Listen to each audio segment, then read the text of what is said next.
Hello everybody, welcome back this channel. आज हम बात करने वाले हैं ट्रांसफ़र ऑफ प्रॉपर्टी का सेक्शन 55 है, जिसमें बात की गई है क्रेता और विक्रेता के अधिकार और दायित्व। यानी किसी भी चीज़ का विक्रय किया जाएगा तो उसमें जो क्रेता होगा और विक्रेता होगा, उनके जो अधिकार और दायित्व होंगे एक दूसरे के प्रति, तो वो किस प्रकार से होंगे, उन्हीं सब पे आज हम बात करने वाले हैं।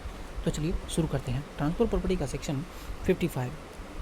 इस वाले वीडियो में हम सिर्फ विक्रेता के अधिकार और बाध्यताओं के ऊपर बात करने वाले हैं, और नेक्स्ट वीडियो में हम बात करेंगे क्रेता के बारे में। तो चलिए स्टार्ट करते हैं।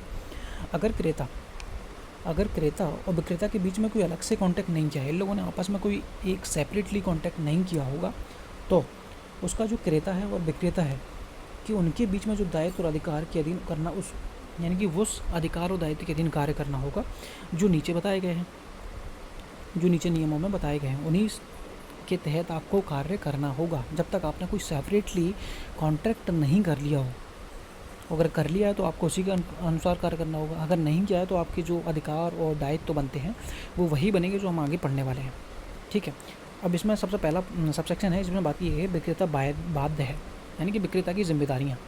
विक्रेता की क्या जिम्मेदारियाँ बनती हैं, तो उन सब पे बात करते हैं कि क्रेता को, यानी कि जो खरीदने वाला है, क्रेता को संपत्ति में या फिर विक्रेता के अधिकार में, यानी कि उसको डाउट है कि इसके प्रॉपर्टी इसकी ही है या नहीं है, या फिर संपत्ति में किसी प्रकार की त्रुटि है, या फिर विक्रेता के अधिकार में ही कोई त्रुटि है, उसका ही प्रॉपर्टी है ही नहीं है, कोई भी तात्विक त्रुटि यानी कि मटेरियल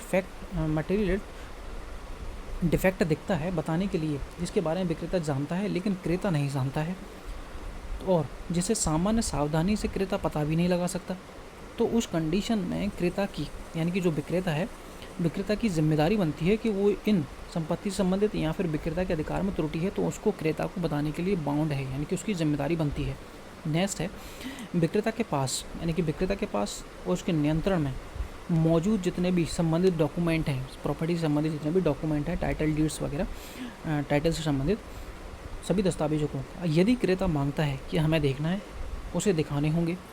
ठीक है, और नेक्स्ट सी है संपत्ति या उसे टाइटल से संबंधित क्रेता द्वारा पूछे गए सभी प्रश्नों का सही उत्तर जानकारी या उसका सही उत्तर देने के लिए बाउंड है विक्रेता।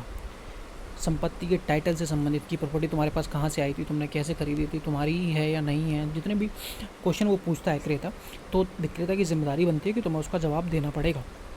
ठीक है, नेक्स्ट है कि क्रेता संपत्ति के बकाया राशि देता है, यानी कि पहले तो उसने दे दिया था और बचा हुआ पेमेंट बचा था, या फिर उसको देता है या फिर पेश करता है, तो विक्रेता को उचित समय पर और स्थान पर, यहाँ पर उचित समय और स्थान की बात की गई है कि जब भी वो बचा हुआ पेमेंट आपको करता है, क्लियर करता है, तो संपत्ति के ट्रांसफ़र के उचित दस्तावेज का निष्पादन करना होगा सही स्थान पे और सही समय पे। ऐसा नहीं कि आप जो अपनी मर्ज़ी से बोलो कि यहाँ पे आ जाओ, ये डॉक्यूमेंट एग्जीक्यूट कर देंगे, ऐसा नहीं चलेगा। उचित स्थान पे, समय और स्थान पर संपत्ति से संबंधित दस्तावेजों का निष्पादन करना होगा।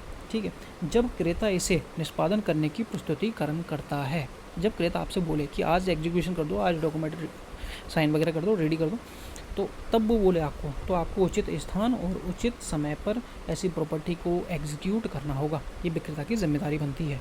ठीक है, नेक्स्ट है विक्रय की संविदा की तारीख और संपत्ति की डिलीवरी की तारीख, इन दोनों के बीच में संपत्ति के और उसके टाइटल से संबंधित दस्तावेजी डॉक्यूमेंट हैं का वैसा ही ख्याल रखना होगा। किसको ख्याल रखना होगा?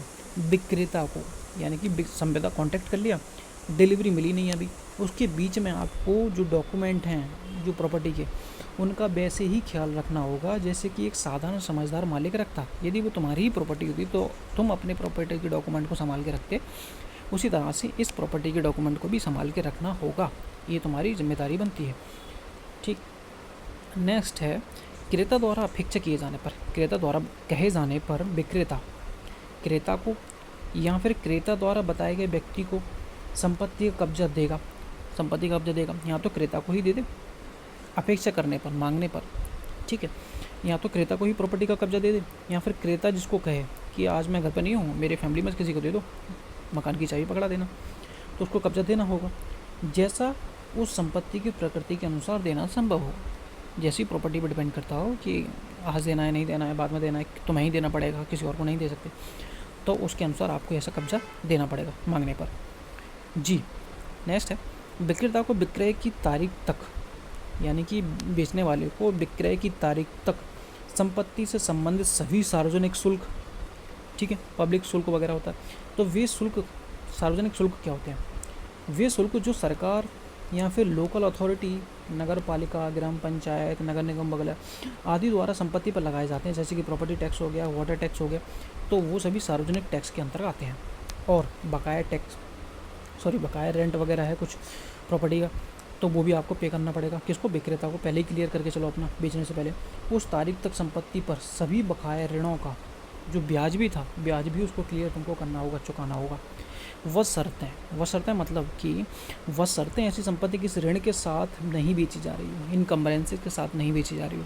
मतलब कि आप प्रॉपर्टी बेच तो रहे हो, लेकिन उसमें पहले से ही ऑलरेडी ऋण पड़े हुए हैं, लेकिन आपने दोनों ने, विक्रेता और क्रेता ने दोनों ने बात कर ली है कि हम ऋण के साथ ही बेचेंगे, इसको आपको ही चुकाना पड़ेगा, मैं नहीं चुकाऊंगा। कौन बोलता है? विक्रेता बोलता है कि क्रेता से कि आपको ही चुकाना होगा, और क्रेता मान भी जाता है और इसके साथ इनकम्बरेंस के साथ उसको खरीद लेता है। तो फिर उस कंडीशन में क्रेता को ही ये पे करना पड़ेगा, ठीक है। तो विक्रेता को संपत्ति पर मौजूद सभी बकाया ऋणों को निपटाना होगा बेचने के दिन, ठीक है। ये हमारा सब सेक्शन 1 क्लियर होता है, जिसमें विक्रेता बाउंड होता है, यानी कि विक्रेता की जिम्मेदारियां बनती हैं। नेक्स्ट है सब सेक्शन 2, जिसमें बात की गई है जब विक्रेता खरीदार से किसी संपत्ति को बेचने की संविदा करता है, कॉन्टैक्ट करता है, तो यह समझा जाता है कि विक्रेता को संपत्ति पर सही अधिकार रखता है, यानी कि उस पर जो प्रॉपर्टी पर जो उसके अधिकार हैं वो सही हैं, एकदम क्लियर, उनमें कोई डाउट नहीं है, और उसे ट्रांसफ़र करने के अधिकार भी वो रखता है। ऐसा नहीं माना जाएगा कि जब तुम बेच रहे हो तो तुम एकदम सही बेचोगे, ये एज्यूम किया जाता है, ठीक है। नेक्स्ट है लेकिन यदि विक्रेता फिड्यूशियरी रिलेशन में कार्य कर रहा हो। फिड्यूशियरी रिलेशन क्या होते हैं? वह जिस व्यक्ति के लिए काम कर रहा है, जैसे कि बेनिफिशियरी, उसके हितों को प्राथमिकता देना होगा और ऐसा कोई काम नहीं करना होगा जिससे उसको नुकसानी हो, जैसे कि ट्रस्टी हो गया, वकील हो गया, तो ये लोग होते, तो इनकी फिड्यूशियरी रिलेशन के तहत कार्य करते हैं किसी दूसरे के लिए, ठीक है। तो इनको एक समझदारी, सूझबूझ से काम करना होता है। तो उसी कंडीशन में फिड्यूशियरी रिलेशन में कार्य कर रहा था, जो व्यक्ति बेच रहा था वो किसी दूसरे के व्यापार पे बेच रहा था प्रॉपर्टी को, ठीक है। तो यह माना जाएगा कि विक्रेता ने ऐसा कोई कार्य नहीं किया है, भले ही विक्रेता नहीं आया बेचने, लेकिन उसका एक फिड्यूशियरी रिलेशन है जो बेचने आया है। तो ये माना जाएगा कि विक्रेता ने ऐसा कोई काम नहीं किया है जिससे संपत्ति पर कोई भार या फिर विवाद फ्यूचर में पैदा हो, या फिर संपत्ति पर ट्रांसफ़र करने में रुकावट किसी प्रकार की पैदा हो। तो ऐसा कोई कारण नहीं किया है अगर फिड्यूशियरी रिलेशन में ऐसा कोई सेल किया जाता है तो, ठीक है। नेक्स्ट है इस नियम में बताया गया अनुबंध, कॉन्ट्रैक्ट, यानी कि जो लाभ, अनुबंध में जो भी अधिकार मिलते हैं या फिर जो भी सिक्योरिटी मिलती है कॉन्ट्रैक्ट के अनुसार, उस व्यक्ति के साथ जुड़ा रहेगा जो संपत्ति का नया मालिक बनता रहेगा। इतना याद रखना, चाहे वह संपत्ति पूरे हिस्से का मालिक हो या फिर किसी भाग का मालिक हो, यह जो कॉन्ट्रैक्ट है भविष्य में जिस व्यक्ति के पास भी ये संपत्ति होगी उसका जो मालिक है उसके द्वारा इन्फोर्स कराया जा सकेगा। यानी कि ये कॉन्ट्रैक्ट उस प्रॉपर्टी के ट्रांसफरी के साथ जुड़ा रहेगा, जितनी बार उस ट्रांसफ़र होगा उसमें ट्रांसफरी के साथ ये चल देगा आगे, और जितनों को भी ये मिलेगा वो लोग इस पर इन्फोर्स करा सकते हैं कोर्ट में जाके, अगर सामने वाले ने इसको कोई भी इसका वायलेशन किया तो, ठीक है। ये ट्रांसफरी के साथ जुड़ा रहता है कॉन्ट्रैक्ट, तो अगर वायलेशन होता है तो आप कोर्ट में जाके इनको इन्फोर्स भी करा सकते हो। अब आता है थर्ड सब सेक्शन, अगर क्रेता ने पूरी कीमत चुका दी है, पूरा पेमेंट कर दिया है, तो विक्रेता की यह जिम्मेदारी होती है, या जो बेचने वाले की वह जिम्मेदारी होती है कि वह क्रेता को संपत्ति से संबंधित सभी दस्तावेज, यानी कि टाइटल डीड्स वगैरह हो गई, सौंप दे, उसको दे दे, भाई तुम्हारा पेमेंट हो चुका है, लो अपनी डीड पकड़ो और निकलो। तो विक्रेता के पास जो उसके विक्रेता के पास हैं या उसकी पहुँच उसके पावर में है, अंडर में है, ठीक है। लेकिन अगर विक्रेता बेचने वाला संपत्ति का कुछ हिस्सा अपने पास रखता है, बेचने वाला के पास कुछ हिस्सा है लेकिन उसने कुछ ही हिस्सा बेचा है, तो उस कंडीशन में उसे पूरे दस्तावेज को रखने का अधिकार यहाँ पे होगा, ठीक है। और नेक्स्ट है, अगर संपत्ति के अलग अलग हिस्से का कई खरीदारों को बेचे गए हैं, तो सबसे मूल्यवान हिस्से का खरीदार दस्तावेज को रखने का अधिकार होगा, यानी कि सबसे बड़े हिस्से का जिसके पास होगा प्रॉपर्टी में वही डॉक्यूमेंट रखेगा, या फिर जो विक्रेता ही प्रॉपर्टी अपने पास रख रहा है कुछ हिस्सा तो वो डॉक्यूमेंट रख सकता है, या फिर सबसे बड़ा जिसके पास हिस्सा है प्रॉपर्टी का वो व्यक्ति भी डॉक्यूमेंट रख सकता है। ये उस केसेस में जब जो क्रेता हैं बहुत सारे क्रेता हैं, ठीक है। लेकिन ए में विक्रेता और बी वाले केस में मूल्यवान हिस्से वाला, ये वाला, ठीक है। अन्य खरीदारों के मांगने पर, अनुरोध करने पर, उसके द्वारा खर्चे देने पर, खर्चे भी वही दे रहा है, दस्तावेज़ दिखाने और उनकी सही कॉपी निकालने में, उनकी एक प्रिंट आउट निकालने में, या फिर उद्धरण मतलब होता है एक दस्तावेज़ का कोई एक भाग देने के लिए बाउंड होगा, जो भी वो मांगता है वो खर्चा भी वही देगा, तो आपको उसको देना होगा। ठीक है, एक वैलिड प्रति देनी होगी, सही जो डॉक्यूमेंट है, और दस्तावेज़ को दिखाना अगर देखने के लिए मांगता है तो आपको उसको दिखाना भी होगा इसके साथ। इसके अलावा जो भी व्यक्ति दस्तावेज़ रखता है अपने पास, उसे दस्तावेज़ को सुरक्षित रखना होगा, जैसे वो अपनी प्रॉपर्टी रखता है नॉर्मली।